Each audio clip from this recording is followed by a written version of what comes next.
என்ன கொஸ்டின் கொடுத்துருக்காங்க அப்படின்னா find the new position of each points using the translation given அப்படிங்கிறத ஃபஸ்ட் கொஸ்டின் கொடுத்துருக்குறாங்க. ஸோ இந்த கொடுத்துருக்க அதை வந்து இந்த பாயிண்ட்டை வந்து நியூ பொசிஷன் என்னவாக இருக்கும் அப்படிங்கிறத நம்ம ப்ளாட் பண்ணணும். ஸோ இப்போ பார்த்திங்கன்னா நமக்கு இங்கே 2 ஆரோ மார்க் வந்து இந்த சைட் கொடுத்துருக்காங்க. அப்போ 1 2 ஓகேவா. ஸோ அதுக்கப்புறம் 4 இது டவுன் பண்ணணும். 1 2 3 4.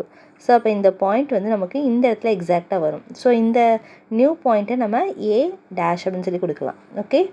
இப்போ அதே மாதிரி கே இதிலேருந்து நமக்கு 6 பாயிண்ட் அப்வர்டாக போகும். ஸோ அப்போ 6 பாயிண்ட் அப்வர்டாக போனால் நமக்கு இந்த பாயிண்ட் வரும். ஸோ இதுதான் நியூ பொசிஷனு. ஸோ இது வந்து கே டேஷ் அப்படின்னு சொல்லி நம்ம சொல்லலாம். அடுத்தது இதே மாதிரி நமக்கு டீக்கு பார்க்கலாம். டீக்கு பார்த்திங்கன்னா லெஃப்ட் சைடில் 3 பாயிண்ட்ஸ் போகுது. அப்போ 1 2 3 இதுக்கப்புறம் 5 பாயிண்ட்ஸ் கீழே 1 2 3 4 5. ஸோ இந்த பொசிஷன் ஓகேவா. 3 அதுக்கப்புறம் இந்த பக்கம் 5. ஸோ இந்த ஆரோவை பார்த்துக்கோங்க, அவ்வளோதான். ஸோ இந்த பொசிஷன் வந்து டி டேஷ்னு எடுத்துக்கலாம். ஸோ அடுத்தது பார்த்திங்கன்னா எஸ்ஸு. ஸோ எஸ்ஸுக்கு பார்த்திங்கன்னா 4 வந்து இந்த ரைட் சைடில் போகுது. 1 2 3 4 அதுக்கப்புறம் மேலே வந்து 3 பாயிண்ட்ஸ் 1 2 3. ஸோ அப்போ இதுதான் நியூ பொசிஷன் எஸ்ஸோடது. ஸோ அவ்வளோதான் இந்த ஃபஸ்ட்டு சம் ஓகேவா.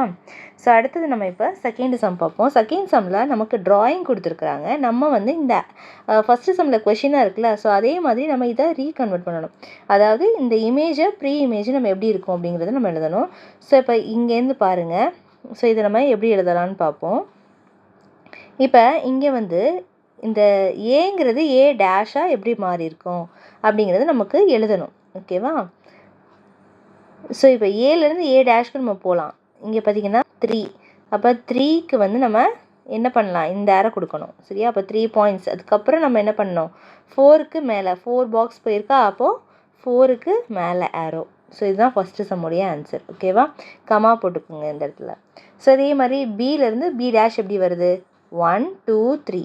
ஸோ அப்போ 3 வந்து ஆரோ இந்த ஆரோ ஓகேவா. ஸோ அடுத்தது கமா போட்டு 1 2 3. ஸோ மேலே இருக்க ஆரோக்கு வந்து அதே மாதிரி 3 ஓகே. ஸோ நெக்ஸ்ட்டு அடுத்தது பார்த்திங்கன்னா சியிலேருந்து சி டேஷ் எப்படி வருதுன்னு பார்ப்போம். 1 2 3 4. ஸோ அப்போ 4 வந்து இந்த ஆரோ அதுக்கப்புறம் 1 1 2 3 4. ஸோ இப்போ 4ம் அதே மாதிரி நமக்கு டவுன் ஆரோ. ஸோ இதுதான் இந்த சம்முடைய ஆன்சர். அடுத்தது பார்த்திங்கன்னா டியிலேருந்து டி டேஷ் பார்ப்போம்.